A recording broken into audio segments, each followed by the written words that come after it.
Paris, boulevard périphérique. Ouais, mets-toi à côté de lui pour voir un peu. C'est lui qui fume, oh la vache! Vous sortez à la prochaine, on vous suit, allez-y! Les hommes de la brigade anti-pollution sont en opération. Au total, une trentaine de policiers chargés chaque jour d'effectuer des contrôles inopinés. Vous avez vu comment vous fumez là? Comment? Vous avez vu comment? Pareil, hein, le contrôle technique il n'est pas fait depuis janvier. Vous repartez pas avec, hein, vous le savez ça. On va vous donner 1 mois pour pouvoir faire tout ce qu'il faut, hein, les réparations pour que le véhicule ne fume pas. Et il y aura 2 contraventions, monsieur. Hein. La première contravention, c'est pour le contrôle technique qui est périmé depuis janvier. Et ensuite, c'est la fumée. On était derrière, on était obligé de se boucher le nez, monsieur. Cette fois, l'automobiliste en équipe pour une amende de 180 €, avec obligation de mettre son véhicule en conformité.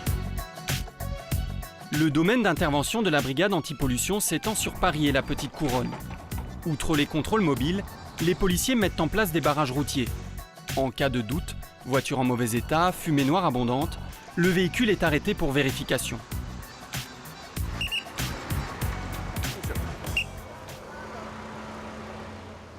Un analyseur de fumée relié au pot d'échappement mesure le taux de particules émises.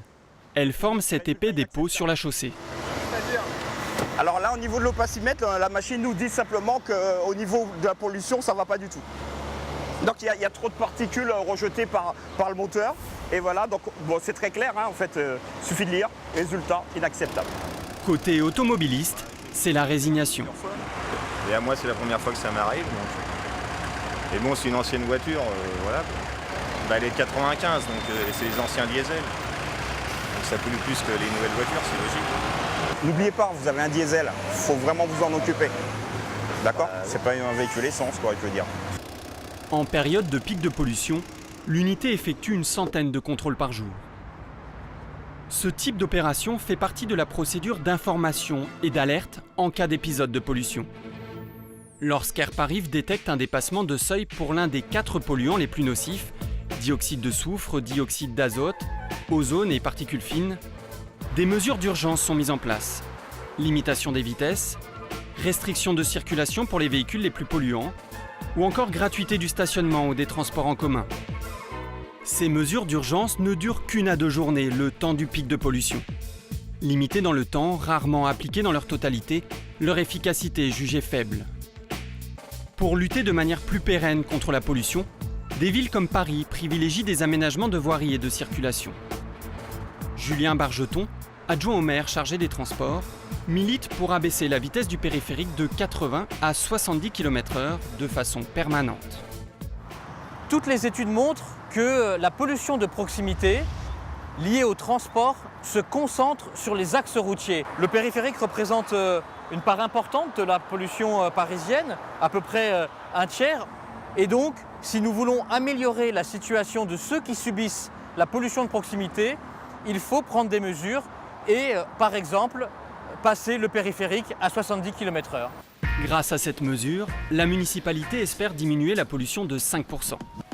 Mais elle veut aller encore plus loin, en généralisant les rues limitées à 30 km/h.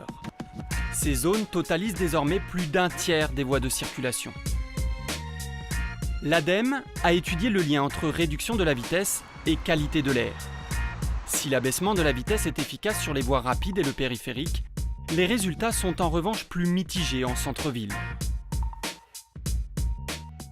Donc quand on observe vraiment ce qui s'est passé sur le terrain quand on passe d'une vitesse de 50 à 30 km/h, quelquefois ça fait diminuer les émissions de polluants, on a une amélioration de la qualité de l'air qui peut aller jusqu'à 10%, et quelquefois on a une dégradation en fait, de la qualité de l'air du fait que les véhicules n'arrêtent pas de ralentir et de réaccélérer, qui peut aussi dépasser largement les 10% et jusqu'à 30%. Autre solution, limiter l'accès des véhicules les plus polluants à certaines zones. La ville de Paris plancherait sur un système s'apparentant à un péage urbain. Les véhicules autorisés sont équipés d'une puce électronique. Le signal émis est détecté par une antenne et fait office d'autorisation de circulation. Cette solution, baptisée Move City, est actuellement en expérimentation sur des bus à Cergy-Pontoise en région parisienne, avant d'être testée dans la capitale. La limitation d'accès des véhicules polluants dans des quartiers peut être une application du système, puisqu'on va donner des vignettes d'autorisation aux véhicules autorisés peu polluants, les véhicules électriques ou des véhicules aussi en covoiturage par exemple. Dernier facteur anti-pollution, diminuer le trafic automobile en privilégiant la mobilité douce. 75 hectares de voiries ont été transférés au tramway et au vélo.